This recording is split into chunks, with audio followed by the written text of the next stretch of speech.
આચાર્ય વિસ્તારથી તો અમદાવાદમાં રવિવારે મોડી રાત્રે બાઇક અને રિક્ષા વચ્ચે અકસ્માત થતા નજીવી બાબતે મોટું સ્વરૂપ ધારણ કર્યું હતું અને બંને જૂથો સામસામે આવી જતા પથ્થરમારાના બનાવો બન્યા હતા. મુસ્લિમ બિરાદરોનો શબ્બે બરાત તહેવાર હોવાને કારણે રસ્તા પર મોટી સંખ્યામાં લોકો હાજર હતા. ગેરસમજને કારણે છવાયેલી તંગદિલી સ્થાનિક કાર્યકરો અને પોલીસની સમજાવટથી વધુ ઉગ્ર બનતા અટકાવી શકાઈ હતી. શહેરના દિલ્હી દરવાજા વિસ્તારમાં રવિવારે મોડી રાત્રે રિક્ષા અને બાઇક વચ્ચે અથડામણ થતા બંને જૂથો આમને સામને આવી ગયા અને નજીવી બાબતે મોટું સ્વરૂપ ધારણ કરતા પથ્થરમારાનો બનાવ બન્યા. પથ્થરમારાની સાથે સાથે મોટી સંખ્યામાં એસિડ બોમ્બનો પણ ઉપયોગ કરવામાં આવ્યો, જેના પગલે સ્થાનિકોમાં થોડા સમય માટે ભયનું વાતાવરણ ફેલાઈ ગયું. જોકે પરિસ્થિતિને કાબૂમાં લેવા પોલીસ દ્વારા ચાંપતો બંદોબસ્ત ગોઠવી સઘન પેટ્રોલિંગ હાથ ધરવામાં આવ્યું. ના સમજના મતલબ મિસઅન્ડરસ્ટેન્ડિંગ કારણે આ બધી દોડ થઈ, કોઈને કંઈ ખબર જ નહોતી શું થયું છે. પણ વસ્તી વધારાના હિસાબે આરસીઆઈ સ્કૂલ ને એ બાજુ બધા લોકો ભેગા થઈ ગયા અને ગેરસમજના હિસાબે પથ્થરમારો થયો અને એમાં કોઈ મોટું સ્વરૂપ હતું નહીં.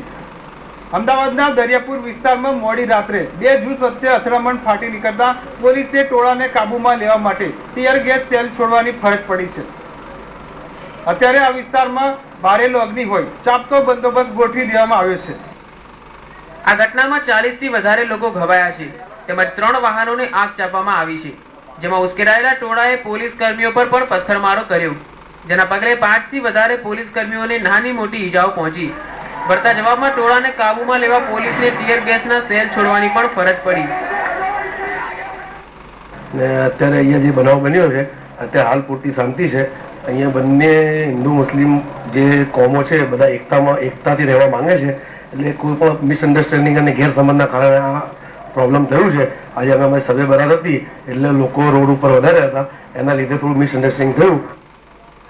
અમદાવાદમાં અચાનક ફાટી નીકળેલા તોફાનોના કારણે દિલ્હી દરવાજા, દિલ્હી ચકલા, દરિયાપુર અને શાહપુર સહિતના વિસ્તારો પ્રભાવિત થયા. અમદાવાદમાં સિરિયલ બ્લાસ્ટની ઘટના બાદ ફરી એકવાર સામાન્ય બાબતે તોફાનોનું સ્વરૂપ ધારણ કરી લેતા લોકોમાં ભય અને તંગદિલીનું વાતાવરણ ઊભું થયું હતું.